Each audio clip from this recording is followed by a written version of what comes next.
자, 우리는요, 흔히들 교회 안에 있는 사람들이요, 내가 죄인입니다, 이 고백 잘해요.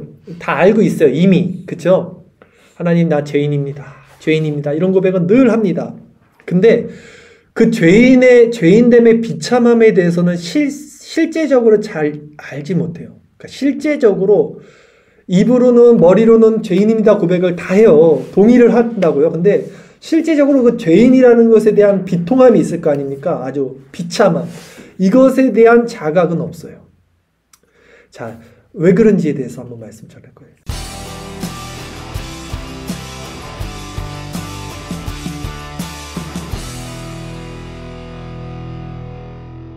인간의 마음에는요, 탐심이라는 게 있죠. 탐심이라는 것은 탐하고자 하는 마음인데, 원래 우리는 하나님께로 향해 있어야 되잖아요, 마음이. 하나님이 잃어버렸기 때문에 하나님의 형상을 닮은 다른 어떤 것들을 탐해서 그것을 하나님화시키려는 내 마음에 어떤 본성이 있어요. 이 마음의 본성이 탐심입니다. 나타나서 드러나진 않았지만 이 마음속에서 무언가를 하나님 대신 추구하고 싶은 그 힘, 그것을 추구하는 그 마음을 탐심이라고 할 수 있는데요. 세상은요, 이 탐심을 죄라고 규정하지 않아요. 세상은 이것이 나와서 도덕적 윤리적으로 사람들을 해치거나 사회법에 어긋났을 때를 죄라고 하지, 내 마음속에서 일어나는 어떤 현상, 마음의 생각, 이런 것들을 죄라고 규정하진 않아요. 더군다나 이 탐심이 내가 부자가 되고 싶어, 내가 뭐냐게 힘을 키우고 싶어, 이런 것도 탐심인데, 더더군다나 세상은 그걸 오히려 독려하죠. 넌 부자가 될 수 있어, 넌 힘을 키울 수 있어 하지, 그걸 죄라고 규정하지 않아요. 오직 성경만이 이 탐심이 우상숭배고 하나님이 가장 가증스럽게 여기는 그 죄의 본질이다 라고 성경만이 이 탐심을 죄라고 규정을 합니다. 자, 사람은요, 모두 이 탐심 안에 묶여 있어서 이 탐심이 말하는 그 바는 바로 자기 사랑이라는 거예요. 우리는 다 자기 사랑의 발현으로 인생을 삽니다. 그리고 세상은 그걸 잘못됐다, 죄라고 말하지 않는다니까요. 그렇죠? 근데 이 자기 사랑의 결과는 뭐냐면 성경에서 말하기를 사망이라 그래요. 네. 자기 사랑, 자기를 사랑하는 그것이 결국은 사망의 길이에요. 그러니까 사람들은 이 사망의 길로, 이 탐심으로 말미암아 사망의 길로 다 끌려가는 거예요. 그런데 그러면서도 이 탐심을 가지고 비참해하지는 않습니다. 오히려 그들은 말씀드렸듯이 탐심을 힘으로 삼는 어리석음을 행하고 있어요. 이 탐심을 힘으로 여겨요. 우리가 교회 밖에서 나오는 어떤 세미나나 어떤 인문학적인 것들 강의나 들어보면요, 뭐 잘 되는 나, 또 뭐 적극적 사고방식, 또 시크릿 같은 것들 있죠. 이 원리가 다 탐심이에요. 내가 정말 힘을 얻고 내가 잘 되는 거, 이걸 추구하는 거예요. 예. 세상 사람들은 탐심이 죄인지도 모를 뿐더러 탐심을 내 힘의 근원으로 삼고 이걸 가지고 내 에너지를 축적하는 데 사용한다는 거죠. 근데 사람들이 왜 그러냐면 죄에 대해서 오해를 하고 있기 때문에 그렇습니다. 죄의 본질은 그들이 생각하는 대로 어떻게 나타나서 보여지는 행위적인 것이 아니라 하나님을 떠난 이 내면의 마음의 상태가 죄예요. 아시죠? 하나님을 떠나 있는 내 마음, 내 주체가 된, 내 주인 된 마음 상태가 죄라는 거죠. 하나님을 떠났기 때문에, 그리고 그 자리에 뭐가 있다고 그랬죠? 탐심이라는 게 생긴다니까요. 탐하는 마음. 하나님으로 충만할 때는요, 더 이상 탐심이 필요가 없어요. 뭘 탐하고 싶은 마음이 없는 거예요. 그걸 자족하는 일체의 비결을 배웠다 그러잖아요, 바울이. 근데 하나님이 결여됐어요. 그러니까 내 안에서 결핍이 일어나니까 이 결핍된 부분을 뭔가로 채우고 싶은 거예요. 이 채우고 싶은 마음이 탐심이라니까요. 예. 세상 사람들은 이걸, 탐심을 다 가지고 있어요. 왜? 하나님을 떠났기 때문에. 그 하나님을 떠난 게 사실은 죄라는 말입니다. 성도는 그러나 자신 안에 이 비참한 탐심의 상태를 보는 거예요. 그리고 그것으로 비참해질 수 있는 거예요. 왜냐하면 거듭났기 때문에. 거듭나서 봤더니 바울이 로마서 7, 8장에 말했듯이 내 속사람으로는 하나님을 기뻐하고 즐거워하는데 내 겉에 다른 한 속사람이 있어서 이 사망의 법이 나를 끌고 가네, 오라나 공고한 자네, 이것을 보고 절망하는 거예요. 거듭난 자, 성도들만이 이 탐심을 바라보고 비참해진다는 거죠. 자연인들, 제가 아까 말한 자연인들은 이 거듭나지 못한 사람들이에요. 즉 속사람의 상태가 없어요.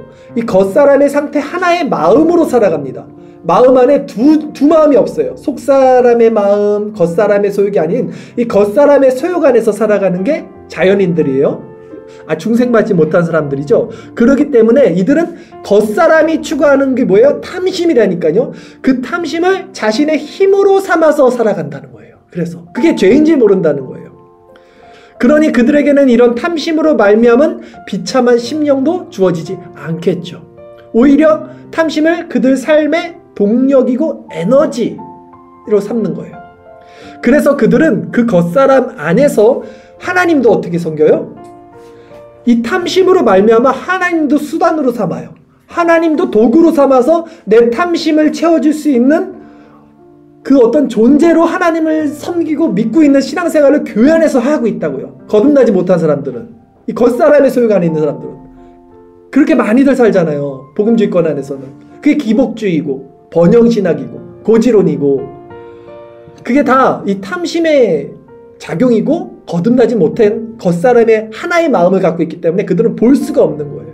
그러니까 난 죄인이야 라고 고백을 하지만 실상 이 안에 비참한 마음이 없어요. 비참한 마음. 오직 성도만 비참해요. 진짜 비참한 거야. 내가 내 자신을 보니까 내 마음에서 하나님을 사랑하고 싶지만 사랑하지 못하는 더러운 마음들이 계속 일어나는 걸 보고 성도만이 비참해진다는 거예요.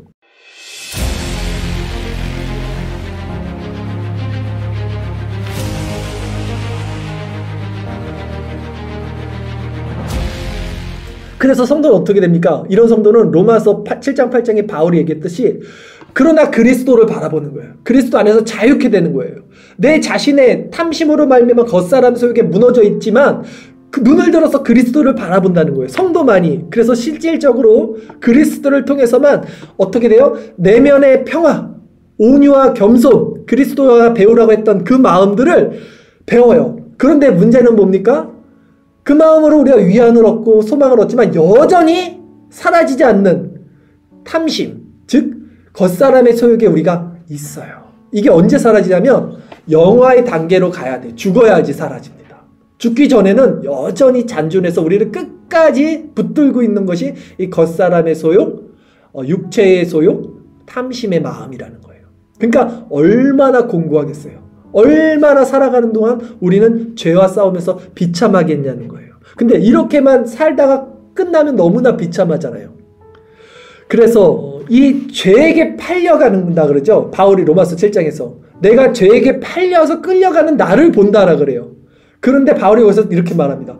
이제는 내가 죄를 저지르는 것이 아니라 죄가 내 안에서 죄를 저지르는 거야. 이거는 내가 아니야. 내 속사람의 마음으로는 하나님 안에서 이미 자유케 됐고 해방케 됐어. 나는 이 고백을 선포를 하죠. 이것이 우리들의 고백이 되는 거죠. 그러니까 죄에게 팔려가는 자신의 내면을 본 성도가 어떻게 돼요? 이제 마음이 비참해진다 그랬죠. 비참해지니까 이제 어떻게 됩니까? 비참해, 망했다. 그리스도를 바라본다고요.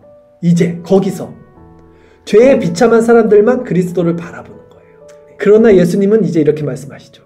그런 상한 심령들, 비참한 자들을 내가 구해주기 위해서, 가난하고 애통한 심령들을 구해주기 위해서 나는 이 땅에 오신 것, 이 땅에 왔다. 그래서 수고하고 무거운 짐진 자들은 다 내게로 와라. 내가 쉬게 하리라.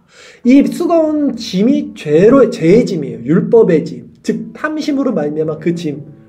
와라. 그 율법의 멍에를 이제 내려놓고 내가 쉬게 하겠다라고 말하는 거죠.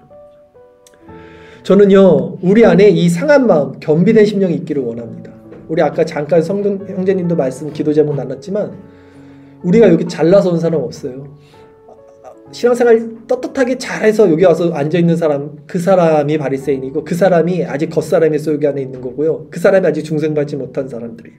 오히려 정말 중생받은 사람들은요, 비참해요. 내가 왜 이렇게 살지?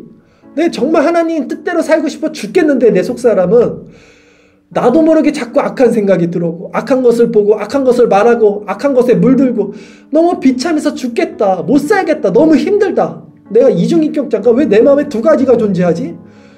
거듭난 사람들만 이거를 본다고요. 거듭나지 않은 사람들은 그런 고민이 없어요. 아, 나 죄인 맞아요 라고 하지만 실상 비참해지는 그 심령은 없는 거예요. 그래서 우리 이 비참한 마음, 겸비된 심령을 정말 하나님이 주셔야지만 우리가 가질 수 있다는 거예요. 예수님은 그런 자들을 불러오셨다는 거죠. 우리 오늘 본문 말씀을 다시 한번 보겠습니다. 시편 51편 17절 말씀 어떻게 고백합니까? 다윗이 같이 읽겠습니다.